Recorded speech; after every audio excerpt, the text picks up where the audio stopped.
need you here with me all the time. Baby, we meant to be. You got me smiling all the time. 'Cause you know how to give me that. You know how to pull me back when I go running, trying to get away from nothing. Yeah, you know how to love me hard. I won't lie, I'm falling hard. Yep, I'm falling for you, but there's nothing wrong with that. You don't want love.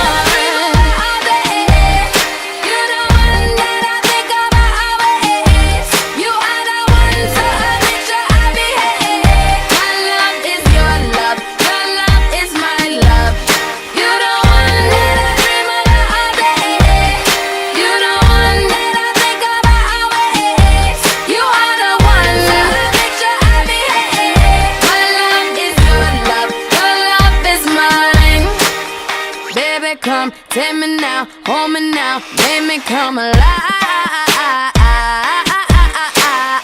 You got the sweetest touch, I'm so happy you came in my life. 'Cause you know how to give me that, you know how to pull me back when I go running, trying to get away from nothing. Yeah, you know how to love me hard. I won't lie, I'm falling hard. Yep, I'm falling for you, but there's nothing wrong with that. You don't want love.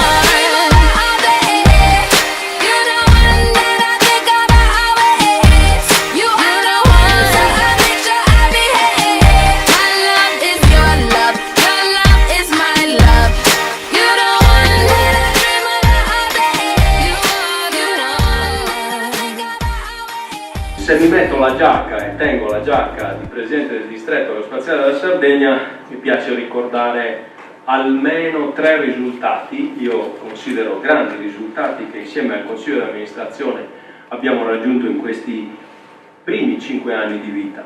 Abbiamo fatto recepire sul territorio, come distretto aerospaziale della Sardegna, lo sviluppo che questo settore può avere nell'isola.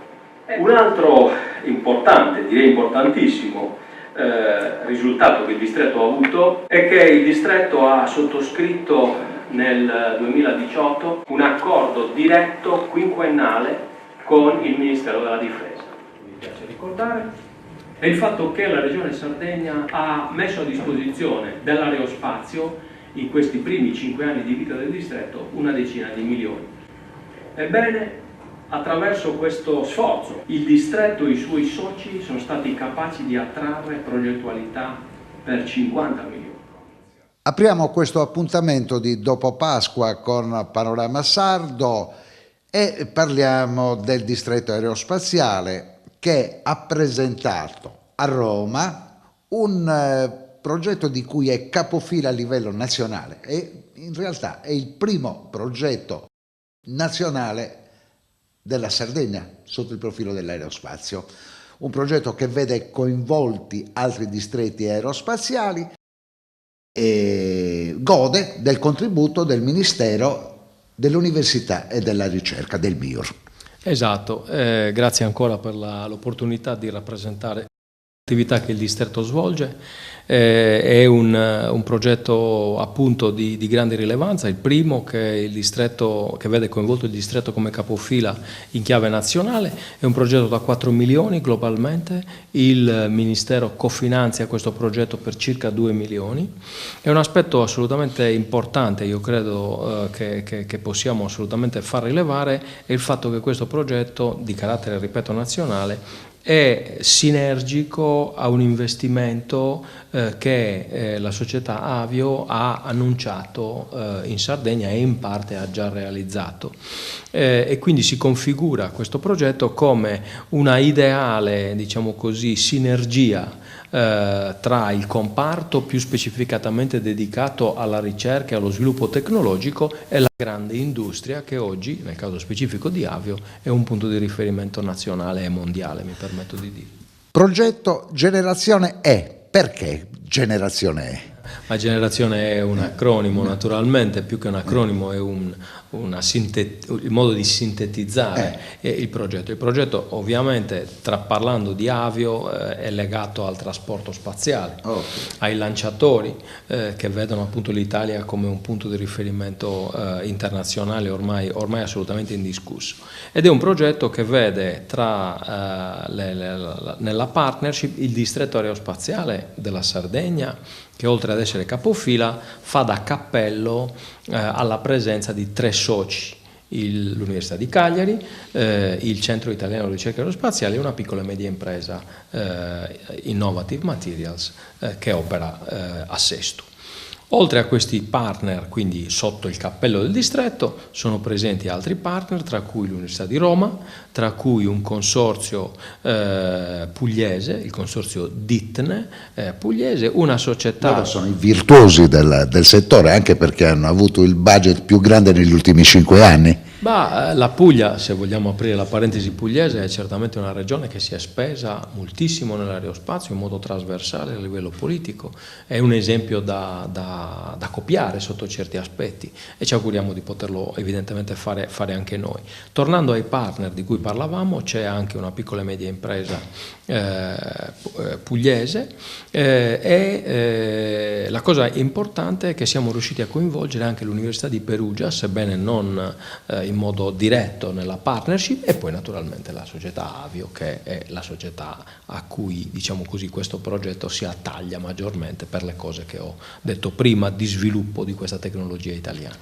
Professor Cao, domanda di rigore. Abbiamo una nuova giunta regionale. Qual è l'appello che fa al presidente Cristian Solinas? Più che un appello, io credo che debba essere semplicemente un ricordare al Presidente, che spero di incontrare a brevissimo, che il distretto aerospaziale, i soci del distretto aerospaziale hanno svolto in questi anni un'azione significativa di crescita di questa realtà, di questo settore, di questo comparto, laddove la nuova compagine governativa riterrà che questo sia un settore in cui credere. Io ritengo che se venissero allocate delle risorse importanti, più rilevanti di quelle finora allocate, io credo che si possa aspirare ad una crescita occupazionale decisamente rilevante sul territorio, in un settore che gli economisti, non io naturalmente, ritengono essere un settore in crescita per i prossimi 20 anni. Quindi provare a traguardarsi anche come regione verso uno scenario che è dato in ampia evoluzione nei prossimi, ripeto, 20 anni.